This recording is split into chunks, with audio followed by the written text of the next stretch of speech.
Nah, ini dia nih, mie kocok asli dari Kota Kembang. Kira-kira ada 50 kg urat dan kikil sapi sekali masak setiap hari. Wow, keren sekali. Kalau bukan karena kelezatannya, belum tentu bisa sampai seperti ini. Kenyal, lembut, gurih, dan nikmat. Udah jelas nih, tergambar dari potongan kikil, kaki, dan sumsum tulang sapi. Aromanya wangi menggoda, tanpa bau perusak rasa. Wajar deh kalau sajian yang satu ini punya label legenda. Mie kocok Karapitan menjadi salah satu harta kuliner dari Kota Bandung, Jawa Barat. Datang ke sini, pengalaman tentang nikmat dan lezat kuliner khas bisa kalian dapatin. Nama Karapitan diambil dari lokasi kedai mie kocok ini. Berada nyempil di sebuah gang kecil bernama Karapitan, kedai sederhana ini selalu ramai pembeli. Pelanggan yang datang bukan hanya dari Bandung aja. Kelezatan sajian mie kocok ini udah tersohor sampai ke banyak daerah di luar kota. Di sini nih fams, ada sekitar 7 menu utamanya. Semuanya enak. Tapi yang jadi unggulan jelas menu mie kocok legendaris. Buat yang belum tahu fams, mie kocok adalah hidangan bercita rasa kaldu sapi khas dari Bandung. Disebut mie kocok karena proses racikannya dengan cara dikocok fams. Dari banyaknya kedai mie kocok di Kota Kembang, soal isi dan cita rasa, mie kocok Karapitan emang jadi yang terdepan. Kikil yang dipakai nggak pelit fams, ada tambahan urat dan kaki sapi. Buat yang suka, ada juga nih sumsum gurih dari tulang sapi. Di sini nih fams, racikan kuah yang dipakai juga istimewa. Selain kaldu sapi yang bening, kuah kaldu dari potongan kikil. Ada juga kuah berminyak gurih dari sumsum sapi. Soal usia mie kocok Karapitan ini juga jadi salah satu yang tertua. Udah ada sejak tahun 1979. Manjakan lidah warga Kota Kembang lebih dari 4 dekade. Fans, melihat isinya yang mewah dan melimpah, seporsi mie kocok Karapitan punya harga yang pantas, cuma Rp35.000. Kalau seporsi mie kocok kaki spesial plus bakso, harganya Rp55.000 fans. Tenang, mau beli setengah porsi bisa kok, tinggal pilih suka yang mana. Kalau soal harga, udah cincai. Soal rasa, gak ada toleransi. Siapa sangka fans, ternyata bagian kaki sapi bisa nikmat seperti ini. Menempel di salah-salah tulang, tekstur daging, urat, dan kikil sapinya lembut dengan cita rasa gurih gak berlebihan. Kalau kamu icip-icip sendiri, pasti bakal paham deh kenapa mie kocok Karapitan begitu amat dicintai. Walau tanpa nasi ataupun lontong, seporsi udah cukup nih buat bekal energi sepanjang hari. Ingat, warung mie kocok Karapitan ini buka setiap hari mulai pukul 7.30 pagi. Fams, sebenarnya produk Indonesia ini, nggak kalah yahutnya. Cuma ya mungkin harganya lebih murah lah dibandingkan produk sama brand-brand internasional. Jadi orang banyak yang menyepelekan produk kita. Waduh, jangan gitu dong fams. Kualitas barang Indonesia, ini oke punya ya. Memang sih kita nggak semahal brand-brand internasional, tapi kualitas oke, juara, harganya juga bersahaja.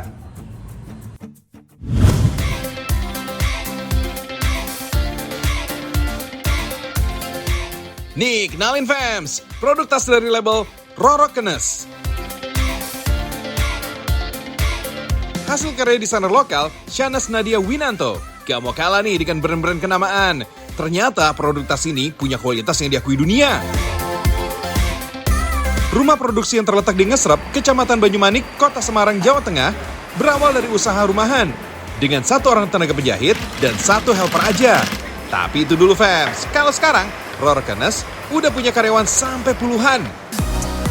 Dengar-dengar nih fans, desainnya ini pernah disamakan sama salah satu brand ternama. Yang hobi barang branded pasti you know lah. Faktanya nih fans, pada tahun 2019, Bu Shanas pernah menjadi peserta untuk mengikuti pameran karya seniman Indonesia di kota Moskow, Rusia. Tapi waktu itu perjalanannya terhambat karena harus berurusan dengan pihak pabean di Bandara Moskwa. Selama lebih dari 6 jam, Bu Shanas dan rombongan diperiksa secara ketat. Lah, kok bisa sih Bu? Emang waktu ibu salah apa? Sampai ditahan berjam-jam. Ya, terus terang sih pas waktu yang di Rusia itu adalah sebuah peristiwa yang cukup lucu. Karena kami tidak dipercayai oleh pihak custom Rusia bahwa itu adalah price list sesungguhnya. Jadi pihak Rusia menyatakan bahwa mereka harus melakukan kurasi sebenarnya harganya itu sesuai atau tidak. Bisa dikatakan mereka nggak percaya ya dengan harga yang kami berikan. Tuh kan, cuma gara-gara harganya terlalu murah, malah dicurigain barangnya abal-abal. Lagian ibu sih, barang sebagus ini cuma dikasih harga 3 jutaan. Jadi blessing in disguise, alhamdulillahnya kemudian dari price list yang kami berikan, harganya ternyata naik sampai 5 kali lipat dari hasil kurasi pihak Rusia. Harganya menurut mereka bahwa sesungguhnya produk dari RoroKanas itu harganya harusnya lebih mahal lagi begitu. Wah, ternyata ada ya yang mahalin harga bukan dari produsen atau pemiliknya. Atau bisa jadi nih Bu, petugasnya pada pengen jadi reseller ibu kali ya. Oh iya Fems, kulit yang digunakan hanya kulit sapi, kambing, dan domba. Bahan kulitnya juga harus memiliki sertifikat yang memastikan tidak bikin kerusakan lingkungan. Maksudnya Fems, kulit yang digunakan Bushanas udah mengalami proses yang nggak pakai bahan berbahaya dan beracun. Jadi nggak ada tuh istilahnya ikut nanggung dosa, karena produknya menghasilkan limbah yang mencemari lingkungan. Sejak tahun 2019, RoroKanas juga menjalin kerjasama dengan distributor Jepang melalui strategi white label. Artinya, masuk ke pasar Jepang tanpa menggunakan merek sendiri. Keputusan ini diambil Bushanas sebagai upaya belajar untuk meningkatkan kualitas. Maklum Fems, pasar Jepang terkenal punya standar yang tinggi. Jadi, mau nggak mau, harus bersaing dengan tas kulit dari Tiongkok dan India. Oh iya Fems, Bushanas juga melakukan riset kurang lebih dari 8 bulan namanya. Mulai dari belajar otodidak soal seluk-beluk tas, belajar mengolah bahan kulit, sampai hasil jadinya. Makanya nggak usah heran, produk tasnya udah bisa masuk ke Jepang, Singapura, Hong Kong, Australia, Qatar, Selandia Baru, Amerika, bahkan sampai Prancis. Gak sia-sia kan Fems? Kalau emang niat belajar, pasti rezekinya lancar. Setelah lembaran kulit dipotong kecil-kecil, langkah selanjutnya adalah proses menenun. Proses ini masih belum ada mesinnya, jadi masih dibuat manual oleh tangan-tangan pengrajin. Bentuk anyamannya juga mengadopsi falsafah Bhinneka Tunggal Ika. Jadi lewat selembar kulit yang dicacah, kemudian dijalan kembali. Sama dengan suku bangsa yang ada di Indonesia. Walaupun berbeda-beda, tapi tetap satu. Soal kualitas jahitannya, ini yang selalu jadi fokus utama Bushanas. Makanya, waktu ditahan pihak Rusia, ada sekitar 15 orang yang bolak-balik masuk ruangan untuk memeriksa jahitan bagian dalam tasnya. Orang Rusia aja pada terkesima tuh sama produknya Bushanas. Sambil terus belajar, Bushanas berharap akan ada investor yang bisa bantu mengekspor ke berbagai negara. Kita doain aja ya Fems. Semoga deh niat Bushanas bakal segera terlaksana, biar produk Indonesia jadi makin mendunia.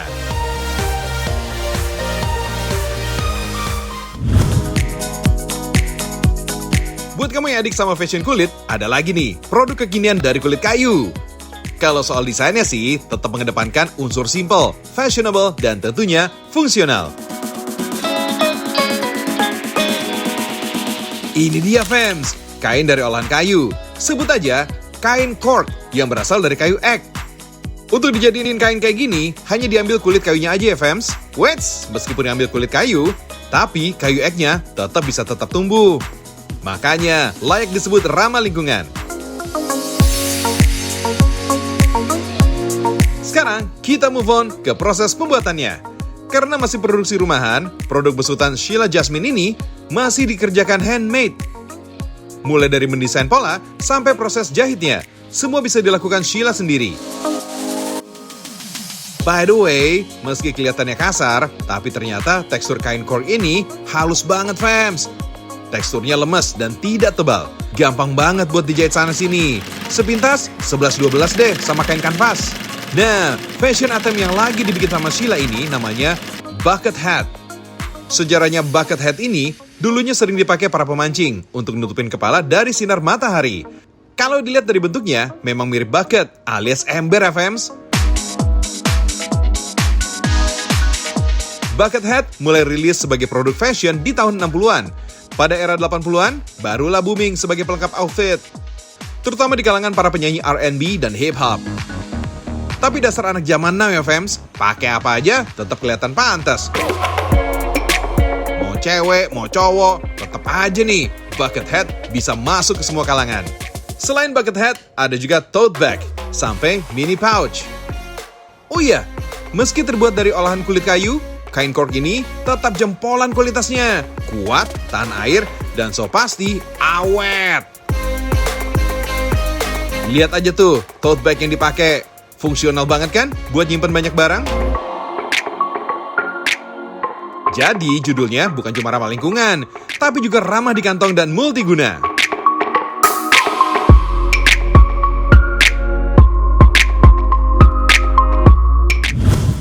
Peduli lingkungan itu adalah perbuatan mulia, fams. Nah, membantu orang lain itu juga perbuatan mulia. Wah, harus dong gitu ya. Nah, bagaimana sih kehidupan di sebuah kampung yang penghasilannya disisihkan untuk membantu orang lain dah, peduli buat orang lain. Wah, itu keren banget tuh ya. Pengen tahu seperti apa kehidupannya? Yuk, kita saksikan kampungnya ya.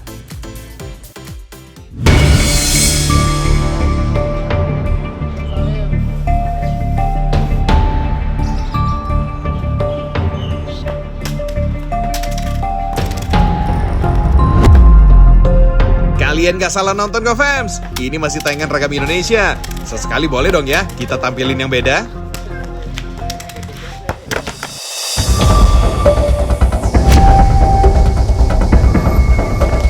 Mainnya ke sana.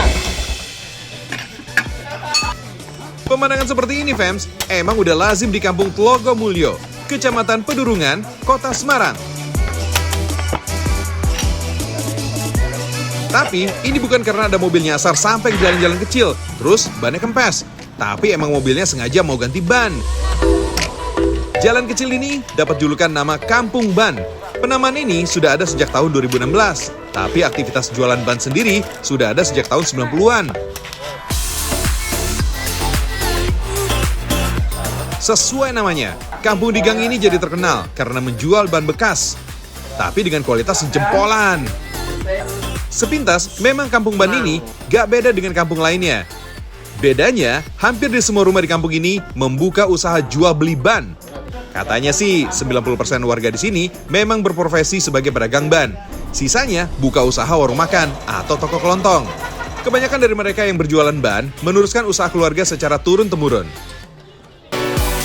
Yang belanja ke sini kebanyakan berasal dari daerah Jawa Timur. Tapi banyak juga nih pembeli yang berasal dari Kalimantan, NTT, Makassar, bahkan yang dari Bogor juga banyak yang pada minta ke sini. Ya wajar lah ya pembelinya bisa datang dari mana aja, karena harganya relatif lebih murah, tapi kualitasnya juga masih terjaga. Kalau sekedar murah tapi kualitasnya abal-abal, ngapain mereka bela-belain datang ke sini? Betul nggak, fams?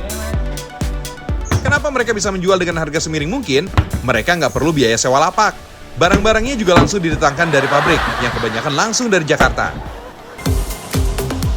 Memang sih, fams, perekonomian warga sekitar jadi meningkat drastis setelah mereka jualan ban bekas secara mandiri. Bahkan penghasilannya ngalahin UMR Kota Semarang. Mantap tenan! Selain ban bekas, masyarakat di kampung ini juga menjual velg mobil dengan kondisi baru. Dalam sebulan, masing-masing rumah usaha ini bisa menjual sekitar 500 unit ban dan 30 unit velg.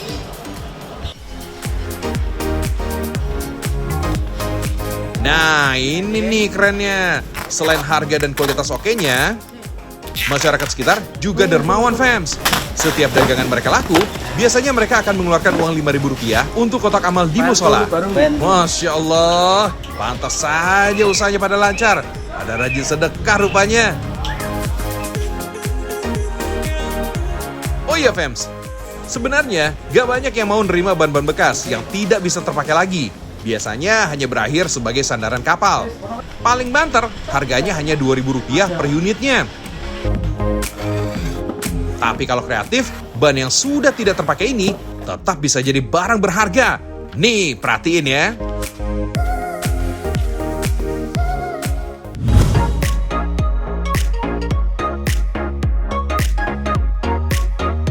Bukan sulap, bukan sihir.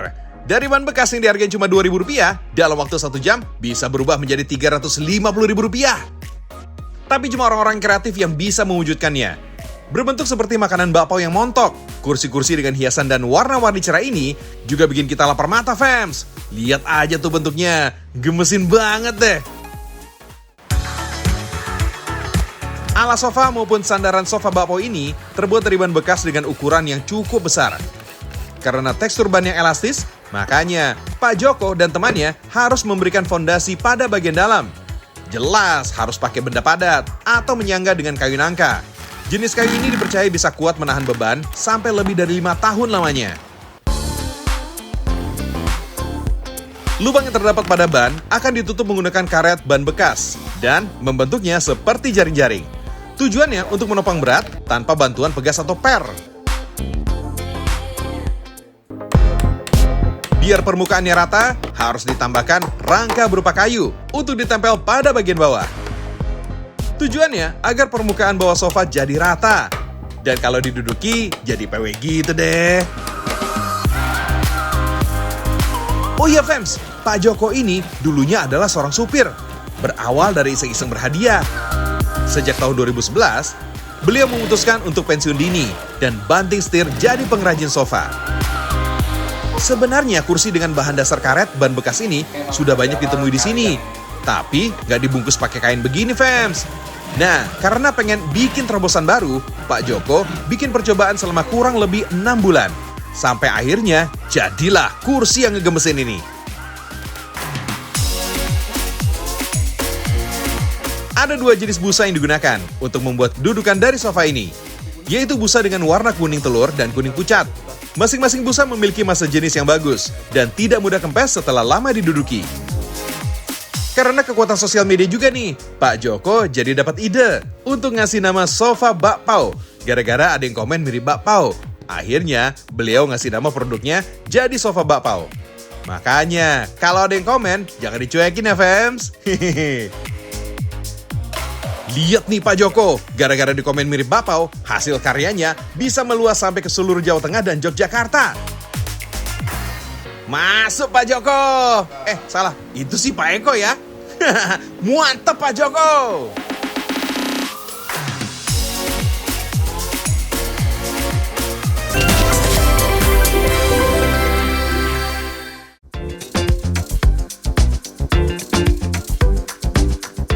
Udah jam 6 Fems, saya pamit dulu ya. Tapi besok saya balik lagi kok. Akhir kata, saya Jorici undur diri. Saksikan terus Seragam Indonesia karena Indonesia mendunia. Selamat beraktivitas dan tetap jaga protokol kesehatan ya.